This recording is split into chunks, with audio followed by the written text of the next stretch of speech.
Centrosome तक हो गया था। ठीक, अब आता है एंडोप्लाज्मिक रेटिकुलम। एंडोप्लाज्मिक रेटिकुलम इसको हिंदी में क्या कहते हैं? अंतःप्रदव्य जालिका। अंतःप्रदव्य जालिका ये कोशिका के अंदर कंकाल का काम करता है। कोशिका के अंदर कंकाल का काम करता है। ये कोशिका को स्टेंट बनाए रखता है। कोशिका को क्या बनाए रखता है? स्टेंट। इधर उधर हिले डुले नहीं ना, तो बहुत सारे कोशिका हैं आपस में टकरा करके टूट सकती है। आपस में टकरा करके टूट सकती है, इसलिए आपस में टकराए नहीं ना, स्टेंट बना के करके रखती है। राइबोसोम। राइबोसोम किसके अंदर होता है? एंडोप्लाज्मिक रेटिकुलम के अंदर। अंतःप्रदव्य जालिका के अंदर क्या होता है? राइबोसोम। राइबोसोम का काम है प्रोटीन बनाना। राइबोसोम का काम क्या है? प्रोटीन बनाना। ठीक, यहाँ तक समझ में आ गया? देखिए बीच में है न्यूक्लियस। न्यूक्लियस मतलब केंद्रक। न्यूक्लियस मतलब केंद्रक।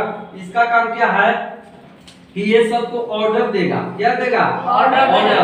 माइटोकॉन्ड्रिया तुम ऊर्जा बनाओ। गोल्जी का है तुम ऊर्जा को परिवहन करो, ट्रांसपोर्ट करो। वैक्यूल तुम पानी जमा करो। सेंट्रोसोम तुम कोशिका विभाजन करो। ये सबको ऑर्डर देगा, सब इसका ऑर्डर पे काम करेगा। जब तक ये ऑर्डर नहीं देगा कोई काम नहीं करता है, लेकिन ये जब ऑर्डर देता है तो सभी लोग अपने अपने काम में लग जाते हैं। सभी लोग अपना अपना काम करना शुरू कर देता है। ठीक, इसी के अंदर केंद्रक के अंदर क्रोमोसोम होता है। केंद्रक के अंदर क्या होता है? क्रोमोसोम। क्रोमोसोम होता है। केंद्रक के अंदर क्या होता है? क्रोमोसोम। क्रोमोसोम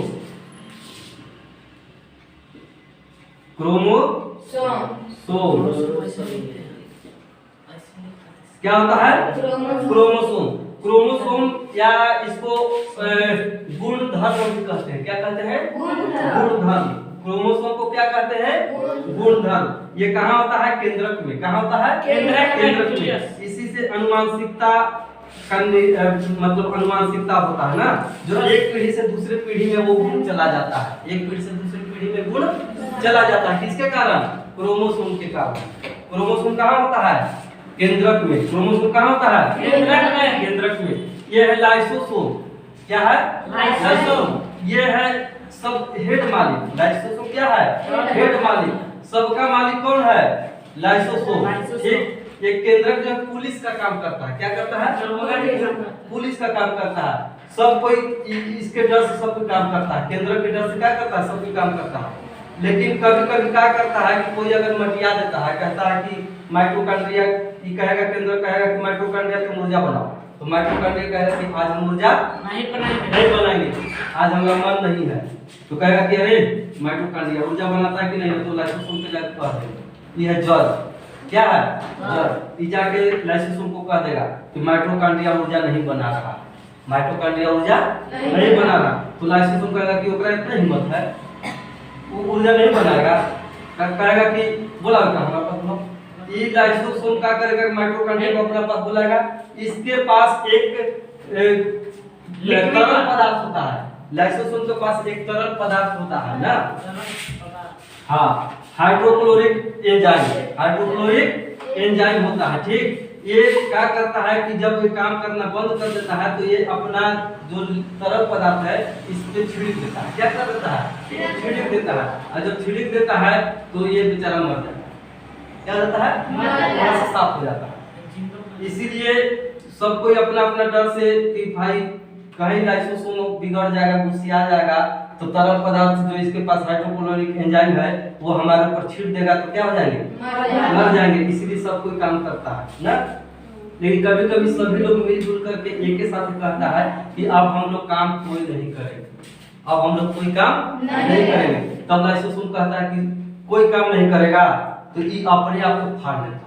लाइसोसोम अपने आप को फाड़ लेता है, और जब फाड़ लेता है तो खुद भी मर जाता है।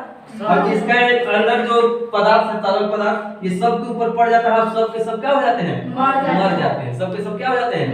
मर जाते हैं। तब बगल वाला कोशिका आता है, देखता है कि अरे ये तो मर गया, खत्म हो गया। तब बगल वाला लाइसोसोम क्या करता है कि तरी एंजाइम जो है हल्का सा छीट देता है, ये भी साफ हो जाता है, क्लीन हो जाता है ना। फिर वो कोशिका विभाजन के द्वारा फिर से नया कोशिका का निर्माण होता है। समझ में आ गया? यहाँ तक तो समझ में आ गया? कोई दिक्कत नहीं है। अब देखिए इसके अंदर क्या होता है। इसके अंदर एक पदार्थ, तरल पदार्थ होता है। क्या होता है? तरल पदार्थ होता है। इसके अंदर एक तरल पदार्थ होता है, ठीक है। इसके अंदर क्या होता है? तरल पदार्थ होता है। इस तरल पदार्थ को कहते हैं, किसके अंदर तरल पदार्थ है? कोशिका। ना तरल पदार्थ को द्रव्य बोला जाता है, तरल पदार्थ को द्रव्य। इसके अंदर द्रव्य है, कोशिका द्रव्य। इस द्रव्य का नाम क्या हो जाएगा? कोशिका द्रव्य। कोशिका द्रव्य। समझ में आ गया? केंद्र के अंदर भी द्रव्य होता है, केंद्र के अंदर भी। तो केंद्र के अंदर वाला का नाम क्या हो जाएगा? केंद्रक द्रव्य। केंद्रक द्रव्य। समझ में आ गया? केंद्र के अंदर के द्रव्य को क्या कहेंगे? केंद्रक द्रव्य। कोशिका के अंदर के द्रव्य के क्या कहेंगे? कोशिका द्रव्य। अब ये दोनों को मिला करके, दोनों को मिला करके कौन सा द्रव्य कहलाता है? जीव द्रव्य। कौन सा द्रव्य? जीव द्रव्य। ये दोनों को मिला करके कौन सा द्रव्य होता है? जीव द्रव्य। जीव द्रव्य ना, इन दोनों को मिलाकर के हो जाता है कौन सा द्रव्य? जीव द्रव्य। कहेंगे जीव द्रव्य किसे कहेंगे? तो कोशिका द्रव्य और केंद्रक द्रव्य के समूह को, कोशिका द्रव्य और केंद्रक द्रव्य के समूह को जीव द्रव्य कहते हैं। ये दोनों को मिला करके, क्योंकि इसी के कारण ये सब जीवित रहते हैं। द्रव्य अगर निकल जाएगा तो सब सूख जाएगा, सब मुरझा जाएगा, सब मर जाएगा। द्रव्य जब तक है तब तक ये सब जीवित है और तब तक ये काम करते रहेगा। यहाँ तक समझ में आ गया? आ गया। चलिए, ये तो था जंतु कोशिका का। किसका था? जंतु कोशिका का। जंतु कोशिका में समझ में आ गया? जंतु कोशिका समझ में आ गया। अब इसको मिटा दें? चलिए मिटा दें। जंतु कोशिका समझ में आ गया, ठीक। अब देखिए पादप कोशिका, प्लांट वाली कोशिका ना, प्लांट वाली कोशिका का आकार होता है ऐसा, इस प्रकार का होता है, ठीक है। चरकूट होता है। कैसा होता है? चरकूट, चार कोना टाइप से होता है। और जंतु कोशिका का गोलाकार होता है। कैसा होता है? गोलाकार। ये बताइए इस लाइन को क्या कहेंगे? कोशिका झिल्ली है। क्या है? कोशिका झिल्ली है। इसके बाहर एक और परत होता है। पादप द्रव्य में, पादप कोशिका में एक और ऐसा परत होता है, ठीक है। इसमें एक और परत होता है। इसमें पादप वाले कोशिका में, ठीक, पादप वाले कोशिका में एक और होता है।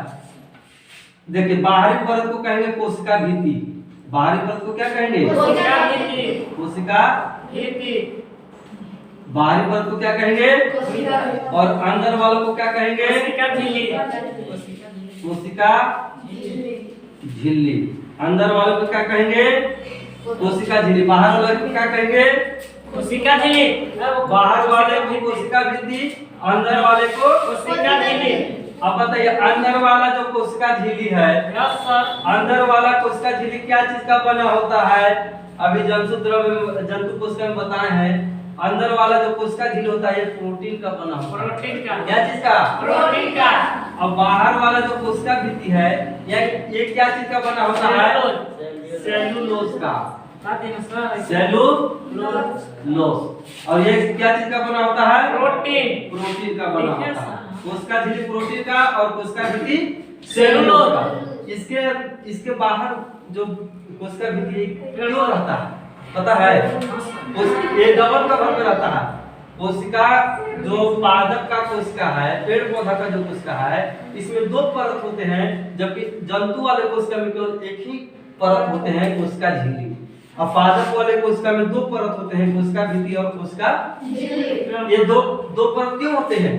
क्योंकि जंतु जो है एक स्थान से दूसरे स्थान पर जाकर के अपनी रक्षा स्वयं कर सकता है, अपने शरीर की रक्षा स्वयं कर सकता है। चाहे गर्मी हो, ठंडा हो, बरसात हो, कोई भी सीजन हो, एक जगह से दूसरे जगह जाकर के अपने शरीर का रक्षा स्वयं कर सकता है। लेकिन पेड़ पौधा तो एक ही जगह पे रहेगा, कोई भी सीजन हो, कोई भी मौसम हो, तो इसलिए भगवान का किए कि इसके ऊपर एक और परत चढ़ा दिए ना। ये एक और परत होता है कोशिका भित्ति, जो इसे मौसम से या पानी से या धूप से या ठंडा से ये इसको रक्षा प्रदान करता है। क्या करता है? रक्षा प्रदान करता है। सेलुलोज का ही कपड़ा बना होता है ना।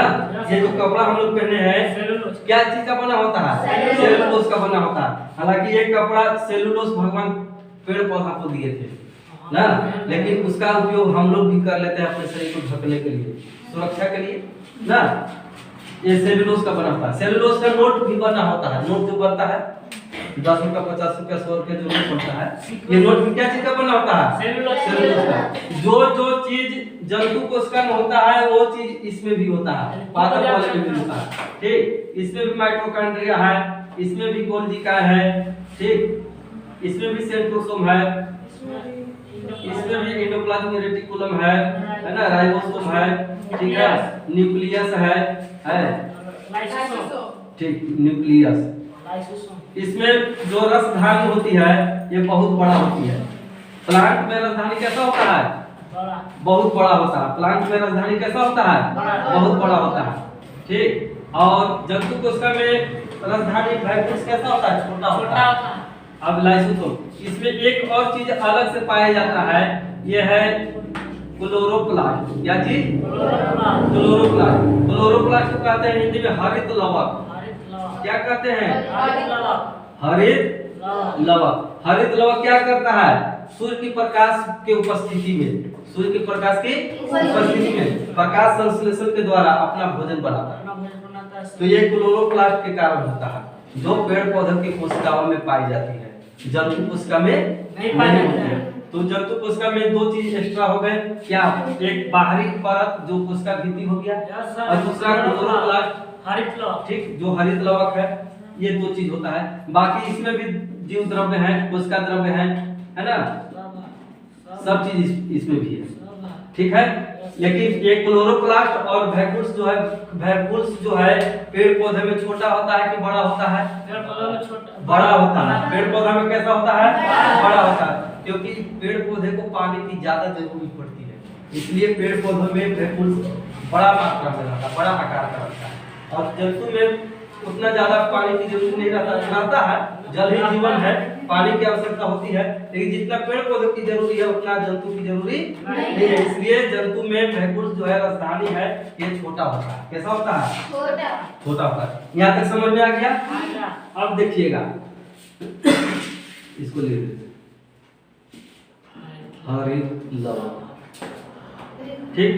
अब देखिएगा, हल्का सा खाली ध्यान दीजिएगा, हम जो पूछेंगे, दुनिया में, पूरे दुनिया में सबसे बड़ी कोशिका बताइए। शुतुरमुर्ग का अंडा, सबसे बड़ी कोशिका, शुतुरमुर्ग का अंडा में सबसे बड़ी कोशिका, सबसे बड़ी कोशिका किस चीज में होता है?